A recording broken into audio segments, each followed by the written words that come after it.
আচ্ছা, আমরা এখানে যেটা ছিলাম সেটা হলো যে এখানে রিংটা আর কি, রিংটা আমরা লাগবে, রিংটা কীভাবে বের করবো এইটা মাপ থেকে আসলো, এটা একটু দেখতে হবে। এখানে সাপোজ যে কলাম আমরা দৈর্ঘ্য প্লাস প্রস্থ পাইছি, তারপর কলাম যদি দৈর্ঘ্য প্লাস তারপর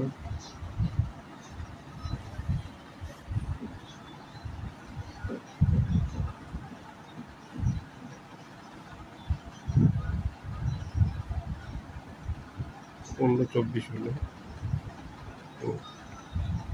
এখানে 15-24 হলে 1.5 ইঞ্চি কাভার হয়, তাহলে 15 ইঞ্চি থেকে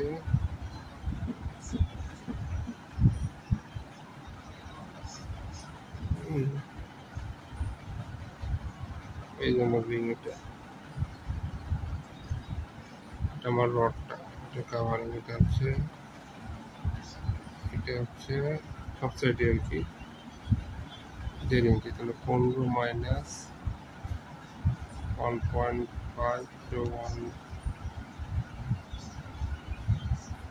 1.5 তাহলে 12 ইঞ্চি। ঠিক তেমনই 24 থেকে যদি বাদ দিই আমরা 1.5 তাহলে হচ্ছে 21 ইঞ্চি। 24 থেকে যদি আমরা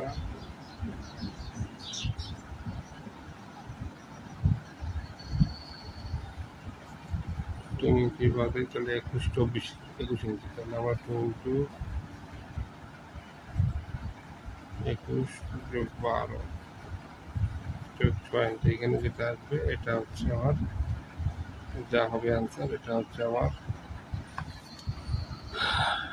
এই যে এই 6.67 ফুট, 6.67।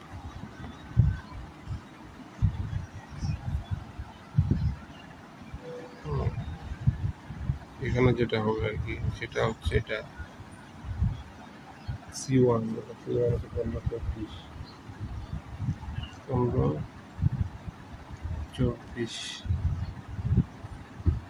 আচ্ছা, এটা হচ্ছে এটা। আরেকটা হচ্ছে যে সংখ্যা, আমার যে কলামের হাইট এখানে যেটা আছে এটা 24 সংখ্যা। 24 সংখ্যা কীভাবে হবে, আমার কলাম যদি হয় কলাম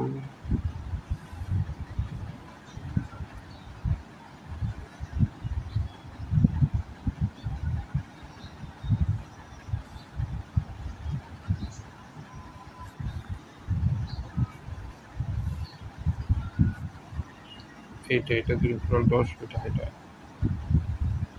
এটা 10 ফিট। এটা আমার ছাদ হচ্ছে ছাদ এবং বিম ছাদ আছে 5 ইঞ্চি, বিম চলছে 15, 10 ফিট হয়, তাহলে আমার হচ্ছে ছাদ 5 বিম 15, 20 ইঞ্চির মধ্যে, মানে 20 ইঞ্চির মধ্যে এখানে টপ টু টপ, ছাদের টপ, এটা ছাদের টপ, এটা হচ্ছে ফ্লোরের মধ্যে আবার 2 ইঞ্চি আবার আছে, ফ্লোর প্রিন্ট আছে। আচ্ছা, এটা 20 ইঞ্চি হলে 5 ইঞ্চি ছাদ, 15 ইঞ্চি, তাহলে আমার 8 ফিট 4 ওইটা, এটা হবে 8 ফিট 4, 8 ফিট 4 ইঞ্চি, তাহলে 8 ফিট 4 ইঞ্চি। হ্যাঁ, এখানে 2 ইঞ্চি হচ্ছে 2 ইঞ্চি ফ্লোর এরিয়া আছে, 2 ইঞ্চি আমার হচ্ছে টাইলস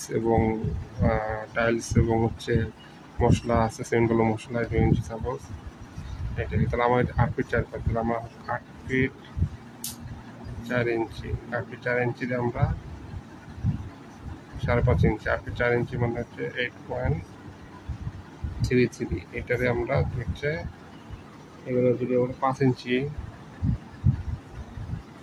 ইঞ্চি দিয়ে ইয়ে করি, 5 ইঞ্চি মানে 0.42, তাহলে আমরা সংখ্যা পাবো, সংখ্যা হচ্ছে 24। এইভাবে আর কি একটা স্যাম্পল দেখালাম আর কি।